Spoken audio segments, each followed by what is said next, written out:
Hello everyone, my name is Chucky Prophet.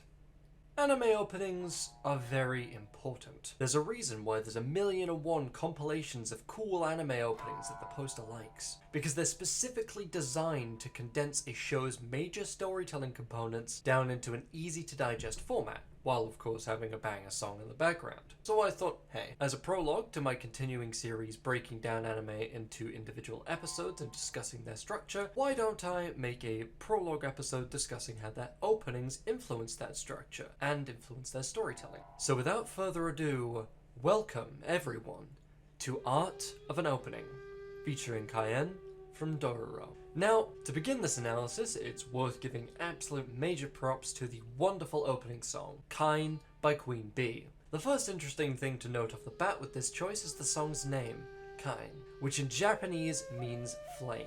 A name which is significant in part because this opening uses many fire and heat related visuals, which in a more abstract sense are used to represent the fire within the souls of the characters, and the very many forms in which this fire manifests. See, a large part of Dororo involves exploring ideas of the soul, as the blind characters within the show can see human souls in place of their sight, which serves a twofold purpose, both as the method through which the blind Hyakimaru can identify and fight demons, which can often confuse and deceive regular humans, more on that later, but it also acts as the main method through which certain characters are morally judged. As such, it is fitting that the first shot of this opening has the camera pan out from a flickering sun that represents Hyakimaru's soul. The flickering here would seem to represent the constant back and forth between good and evil Hyakimaru experiences throughout the course of the anime, as he is constantly pulled between wanting to maintain his humanity and his intense desire to regain his body parts at any cost. Hyakimaru here is presented in a stoic pose, gazing off into the distance, mostly shadowed in contrast to his bright soul, once again alluding to the constant pull between his human soul and the material desire to regain his body. The next image we are shown is that of Dororo, lit in opposite lighting to Hyakimaru as if they stand back to back, representing both the emotional distance between the two at this point in the show, as well as Hyakimaru gazing at the light reflecting her overwhelmingly optimistic nature. In contrast to Hyakimaru's strong stoic pose, Dororo takes an insecure and guarded stance, protecting her chest as if hiding something. In addition, Dororo's soul is represented as reeds blowing in the wind, further adding to this sense of fragility and indecision, which is central to Dororo's character arc, as she is fundamentally unsure of her purpose in life in a greater sense. This is also interesting, as this is one of the only times within the show where the human soul is represented through something other than some form of flame. We then cut to a shot of what is assumedly a baby Hyakimaru drifting along a river, which calls back to the fact that he's set adrift along a river in the first episode, but is also representative of his seemingly set path and destiny in life, a current which he can do nothing but helplessly follow, as everything outside of that destiny is draped in a thick fog. The fog then passes over the camera to reveal the bodies of several dead samurai killed in battle, a common recurring image within the show, used to convey the brutality of the era that Hyakimaru and Dororo are attempting to survive in, and how little life is valued. Then we cut to an image of Hyakimaru sat amidst the fog, seemingly purposeless. Leaves passing across the camera mask cuts to closer and closer shots until we can see his eye and an orange flame dancing within it. This again links back to the idea of the fire of the soul and represents Hyakimaru's determination and drive to reclaim his body. It's interesting then that in the next shot the flame is extinguished and replaced by Dororo, surrounded by a calm blue hue, representing the calming and humanizing influence Dororo has on Hyakimaru and how he acts as his last link to his humanity throughout the show. In this shot, Dororo is seen running, tripping over, and then throwing stones at whatever was chasing her. A sequence that mirrors her introduction in the show when she tries to escape from bandits, but also represents her attitude to the broader world in general. Every time she's knocked down, she gets back up again, and refuses to give in to whatever knocked her down in the first place. An attitude that clearly inspires Hyakimaru and helps him to maintain his humanity along the path he walks. After this, we switch from retelling the meeting of Dororo and Hyakimaru through the opening, and instead focus on the next major milestone within Hyakimaru's development, the events of the Moriko song arc, and his tragic relationship with Mio. The first image the opening presents is that of Hyakimaru hunched over, crying and hiding from the yellow blazing sun, an image that reminds me of the final shots of the Moriko song arc when Hyakimaru finds Mio's body, but that is also representative of how self-destructive the path that Hyakimaru walks is, and how much misery it causes him as a person despite its just nature. We then see a brief flash of Hyakimaru following Mio through a field of yellow roses while grasping at her hand, with her face hidden from view, an obvious visual representation of their separation due to her death, but also an important inclusion structurally in the opening's presented narrative, as it establishes his connection to Mio so we can understand his upcoming reaction. A reaction we are then shown in the next frame, as Hyakimaru bursts into tears and the music swells and thunder cracks across the sky. Thunder is an important visual image in Dororo, as it symbolizes a sacrifice or a parting of ways. Another visual representation of Hyakimaru's separation from Mio. In the scene where he is shown crying, the opening plays with lighting yet again by having Hyakimaru's face be lit from the direction he's facing, implying that he's desperately grasping at the light. From here, the song begins to build towards the peak in the chorus, and the camera rotates around Dororo alone in a field of flattened reeds. Once again, she seems anxious and taken aback by the immense size of the world in front of her. Yet another reflection of Dororo's naivete and insecurity within the show, as well as a reference to her intended character arc, involving her finding meaning in a time period where just surviving is the most people can hope for. Another set of yellow roses appears and masks the transition to an image of Mio and Hyakimaru standing in a similar field holding each other, until yet another yellow rose masks a final transition to a shot of Hyakimaru alone in that field, standing back up while clutching his arm. The significance of yellow roses is interesting here, as yellow roses are said to symbolize companionship and close friendship, while also the simple image of the rose conveys ideas of a romantic relationship, which is a really interesting simplified way of representing Mio and Hyakimaru's pretty profound relationship through purely visual means. The absence of these flowers in the next shot then demonstrates the loss of this connection by Hyakimaru, and how negatively that has affected him. He struggles to his feet from his position in the shadows and turns to face the light,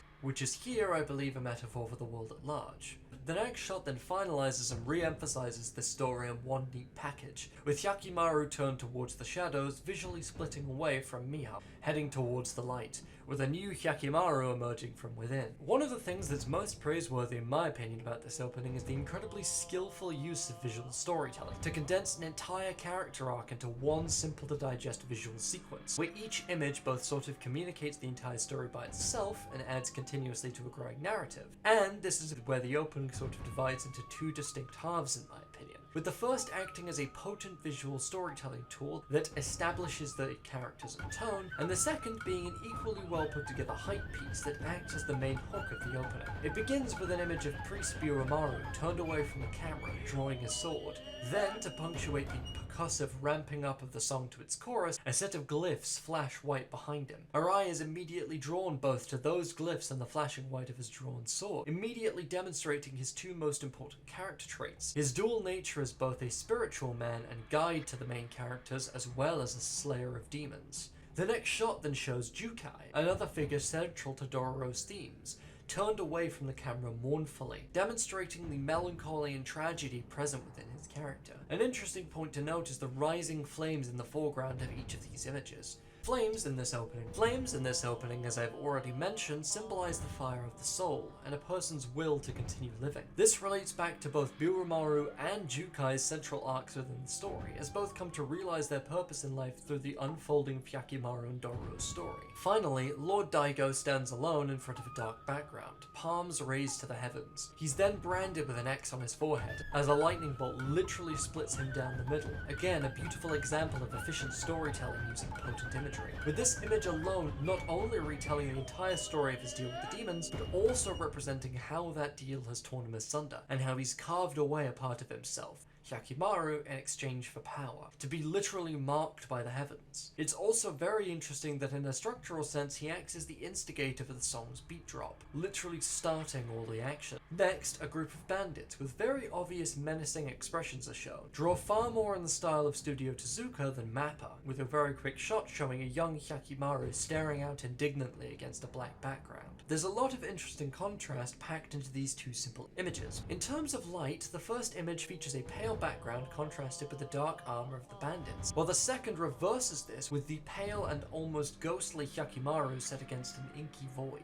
Even more interestingly, these images are drawn in the styles of Tezuka and Mappa respectively, creating an immediate visual contrast between the two, a contrast that even carries into their expressions, with the bandits pulling a variety of silly faces while Hyakimaru remains stoic and emotionless. The bandits here represent the harshness of the world that Hyakimaru must battle against, returning back to the overarching theme of the samurai period being kinda shit, as he's literally visually completely contrasted from them and set as their opposite. It honestly might be one of the most meaningful sequences in the entire opening, not only in terms of how it relates to Dororo, but also within its creation. As here we can see that the supposed darkness of the world is represented in Tezuka's cartoonish art style, creating this dissonance which we are introduced to yet again when the child Hyakimaru, a character who you would argue would make more sense to be drawn in a childish art style, representing his youth and innocence, is instead drawn in Mappa's signature sharp, angular style, creating this sense of tension and anger within his design. And what this sequence effectively communicates, at least to me, is the distancing of itself away from the original version's presentation, while still paying homage to it and setting itself up as something completely different.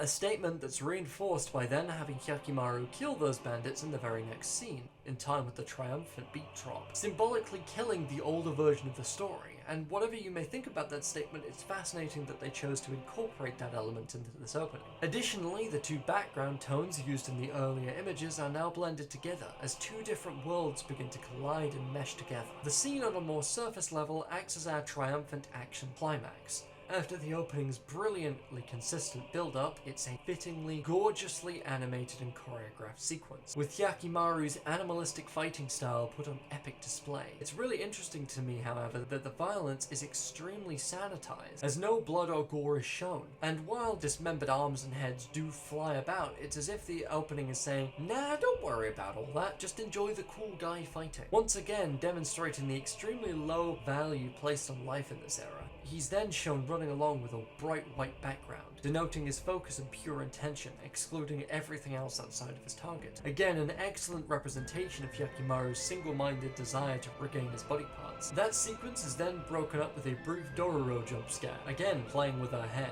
demonstrating her carefree nature in comparison to Hyakimaru's drive and determination, but also how she mellows that drive and determination with her own childlike innocence. A fact demonstrated by the next time we see Hyakimaru, the fighting is shown only in his sword's reflection, as the violence he must inflict on others in order to survive is literally contained by Dororo's appearance, allowing him to keep himself above the level of those who he fights. Again, a beautiful compression of a large part of Hyakimaru and Dororo's character arc is compressed down into a single piece of imagery, which is insane to me. It's also interesting to me that throughout the build-up to this climactic beat drop, there's been consistent fire imagery of suns and rising gouts of flame, but now that we get to the actual point of the violence occurring, there's persistent water imagery, through the rain that can be seen while Hyakimaru fights the bandits, to the water that Hyakimaru dives into in the next scene. I think that each individual use of water imagery here has its own idea behind it, with each contrasting the other, as the rain over the fight scene demonstrates the actual tragedy of Hyakimaru having to take these human lives, assumedly in order to survive, and the tragedy and sorrow evident in that. Meanwhile, the fact that the water Hyakimaru dives into seems to have no border and encompasses the entire frame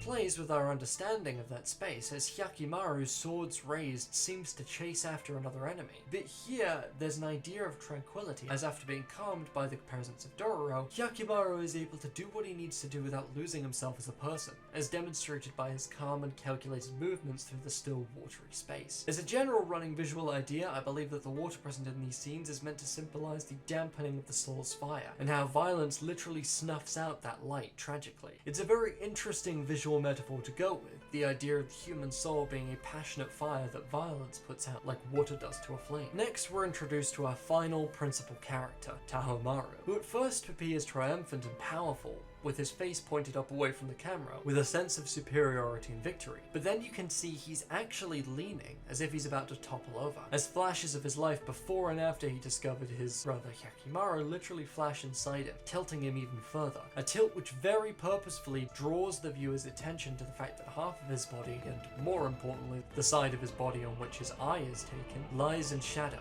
An excellent reference to his possession by the final demon at the end of the show, and yet again a beautiful example of a character's entire story being demonstrated through a single apt piece of imagery. We then cut to Dororo standing alone, insignificant in front of a yawning precipice, visually demonstrating her complete perceived powerlessness in the events of the story. Then a stampede of white flaming horses, a reference to the demon that possesses Yakimaru, appear above her, again demonstrating how she feels completely incapable of helping Yakimaru out in any meaningful way. However, then the sky behind her becomes rose-tinted, visually indicating her rediscovery of her past, as the hopeful and proud faces of her parents appear behind her, which then cuts to a much closer shot of Dororo. Still clearly unsure, but a sense of dramatic irony is created as the viewer can clearly observe through the framing of the shot that she's far more significant than she knows. Yet again, an entire character arc condensed into a few short images. Finally, we see a glimpse of the future if Yakimaru has successfully sacrificed the demons, as he lays motionless while within him we're shown images of fires burning down homes and samurai working together to capture and bind Dororo, literally restraining and capturing the future, as Dororo's character represents the progression out of this bloody and hopeless time period. However, then the series of images shows Yakimaru getting up and assumedly going to save Dororo, with us next being shown her bruised body hanging from a rope drawn in Tezuka's art style, with a bright and hopeful background. Presenting a deeply serious moment like this as almost comedic demonstrates just how brutal of an era Dororo and Yakimaru live within, but also demonstrates the deep connection within these two, as literally just seeing Yakimaru is able to brighten Dororo's mood instantly. The final two shots then proceed to tie all of the opening's main ideas together with a nice neat bow, as flames coil into the show's title card, demonstrating yet again how central the idea of the soul is to this version of Dororo, whilst having Yakimaru emerge from the fire to slash those flames apart, which is just a fun little minor fourth wall break. And our final shot shows Dororo and Yakimaru stood together, supporting each other, as they appear insignificant in the face of the world around them. A beautiful final shot to tie together the opening, in my opinion, as these characters haven't been shown standing together in the same frame, demonstrating the completion of their connection, and making the opening feel like a journey in and of itself taken to reach that point. And in that sense, the opening tells its own story, which I adore. Dororo's opening is in some respects what I would consider the perfect blueprint for an opening, as it presents all the meaningful characters within the story to the audience, along with the ideas and drives that define them, while also condensing whole important arcs of the story down into a few images with beautifully efficient visual storytelling, which is all accomplished without actually spoiling anything. It also perfectly sets up this mournful and bleak tone that will persist throughout the rest of the series, essentially meaning that right from the opening, the series establishes all of its core plot points, themes, and tone to the viewer, which I just think is absolutely incredible. And as well known as this opening is, I still believe it's heavily underrated. Regardless though, thank you everyone for listening to me ramble about this opening, and I hope you'll stick around for my longer analysis based around the entire series in general. Alright? See you in the next one, boys. Bye-bye.